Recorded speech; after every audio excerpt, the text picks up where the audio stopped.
Welcome back to our YouTube channel. ರಾಜ್ಕುಮಾರಿಯೇ ಚಮಚಮ್ ಚಕೋರಿಯೇ ಕೋಮಲ್ ವ್ಲಾಗ್ ಆಗಿರುತ್ತೆ.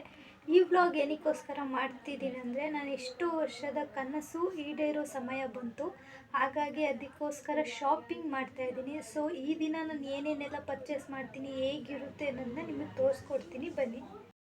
ನಾವು ಹೋಗ್ಬೇಕಾದ್ರೆ ತುಂಬ ಇಬ್ನಿ ಬೀಳ್ತು. ಈ ಇಬ್ನಿ ನೋಡಿದ್ರೆ ನಮ್ಮೂರು ಯಾವ ಕಾಶ್ಮೀರ್ಗೂ ಕಮ್ಮಿ ಇಲ್ಲ ಅನ್ನೋ ಲೆವೆಲಿಗೆ ಫೀಲ್ ಆಗ್ತು. ಹಾಗೆ ಅಲ್ಲಿ ಬಸ್ಸಲ್ಲಿ ಒಂದು ಪಾಪು ಇತ್ತು. ಆ ಪಾಪು ಜೊತೆ ಆಟ ಆಡ್ತಾ ಟೈಮ್ ಸ್ಪೆಂಡ್ ಮಾಡಿದ್ವಿ. ನಮ್ಮ ಸ್ಟಾಪ್ ಅಂತೂ ಇಳ್ಕೊಂಡು ಮೆಟ್ರೋ ಹತ್ತಿ ಅಲ್ಲಿಂದ ಚಿಕ್ಕಪೇಟೆ ಕಡೆ ಹೋದ್ವಿ. ಚಿಕ್ಕಪೇಟೆಯಲ್ಲಿ ತುಂಬ ಹೊಟ್ಟೆಸ್ ಆಫ್ ವೆರೈಟೀಸ್ ಇದೆ. ಕಣ್ಣಿಗೆ ಬೇಕಾದಷ್ಟು ಬಟ್ಟೆ ಇತ್ತು, ಆದರೆ ನನಗೆ ಬೇಕಾಗಿರೋ ಬಟ್ಟೆ ಸಿಗಲಿಲ್ಲ. ಸೊ ಅಲ್ಲಿಂದ ಅದಕ್ಕೆ ಬಾಯ್ ಹೇಳಿ ರಿಟರ್ನ್ ಬಂದ್ವಿ.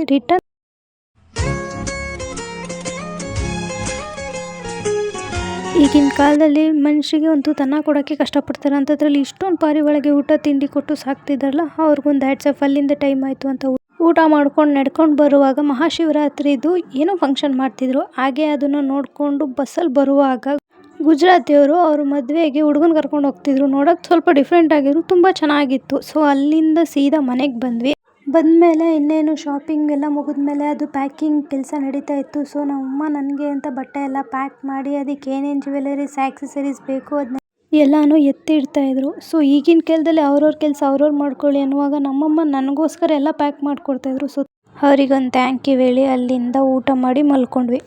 ಈ ವಿಡಿಯೋ ಇಷ್ಟ ಆದರೆ ಲೈಕ್ ಮಾಡಿ, ಶೇರ್ ಮಾಡಿ, ಕಮೆಂಟ್ ಮಾಡಿ, ಹಾಗೆ ಸಬ್ಸ್ಕ್ರೈಬ್ ಮಾಡಿ. Thank you.